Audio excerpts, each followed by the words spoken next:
ನಾಯಕರು ಯಾಕೋ ಬೆಂಗಳೂರು ಗ್ರಾಮಾಂತರ ವಿಚಾರದಲ್ಲಿ ಕಳೆದ ಬಾರಿ ಮಂಡ್ಯದಲ್ಲಿ ಆಗಿರೋ ರೀತಿಯಲ್ಲೇ ನಡ್ಕೊಳ್ತಿರೋ ಹಾಗೆ ಕಾಣಿಸ್ತಾ ಇದೆ. ಮಾತುಗಳಂತೂ ಕಡಿವಾಣ ಬೀಳ್ತಾ ಇಲ್ಲ. ಒಬ್ಬೊಬ್ರು ಆಡ್ತಾ ಇರೋ ಮಾತುಗಳು ಕೂಡ ಈಗ ಮೈತ್ರಿ ಅಭ್ಯರ್ಥಿಗೆ ಒಂದು ವರವಾಗಿ ಕಾಣಿಸೋ ರೀತಿಯೇ ಇದೆ.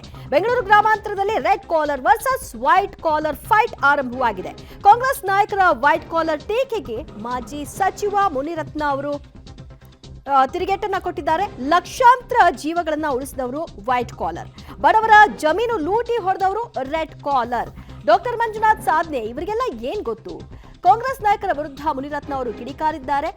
ಜೊತೆಗೆ ಇಕ್ಬಾಲ್ ಹುಸೇನ್ ಅದೇನೋ ಬಿಚ್ಚಿಡ್ತೀನಿ ಅಂತ ಹೇಳಿದ್ದಾರಲ್ಲ, ಕನಕಪುರ ಅಥವಾ ರಾಮನಗರದಲ್ಲೇ ಬಿಚ್ಚಿಡ್ಲಿ ಅಂತ ಹೇಳಿದ್ದಾರೆ. ಕನಕಪುರ ಅಥವಾ ರಾಮನಗರದಲ್ಲಿ ಈ ಸವಾಲನ್ನ ಹಾಕ್ತೀನಿ ಅಂತ ಮುನಿರತ್ನ ಹೇಳಿದ್ದಾರೆ. ಬೆಂಗಳೂರು ಗ್ರಾಮಾಂತರದಲ್ಲಿ ವೈಟ್ ಕಾಲರ್ ವರ್ಸಸ್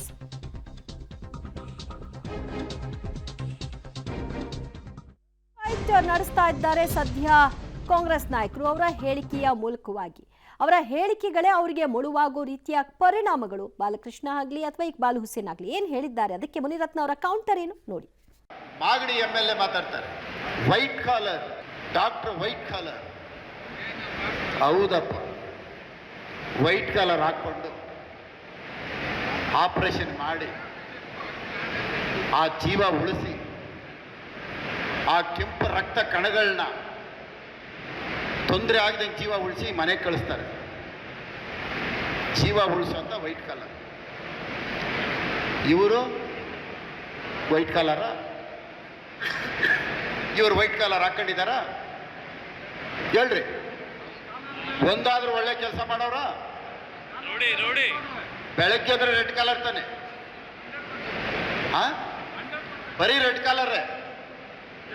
ಬಡವರ ರಕ್ತ, ಬಡವರ ಜಮೀನು, ಬಡವರ ಭೂಮಿ, ಅವರ ಕಣ್ಣೀರು, ಆ ಕಣ್ಣೀರನ್ನ ರಕ್ತದ ಕಣ್ಣೀರು ತಾನೆ ಅದು ರೆಡ್ ತಾನೆ.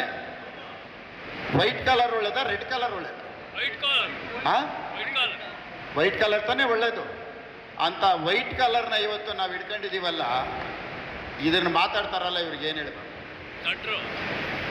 ಅದೇನೋ ಬಿಸ್ತೀನಿ ಅಂತ ಹೇಳೋನಪ್ಪ ನನಗೆ ಇಕ್ಬಾಲ್ ಹುಸೇನ್. ಅದೇನು ಬಿಸ್ತಾನೋ ನನಗಂತೂ ಗೊತ್ತಿಲ್ಲ.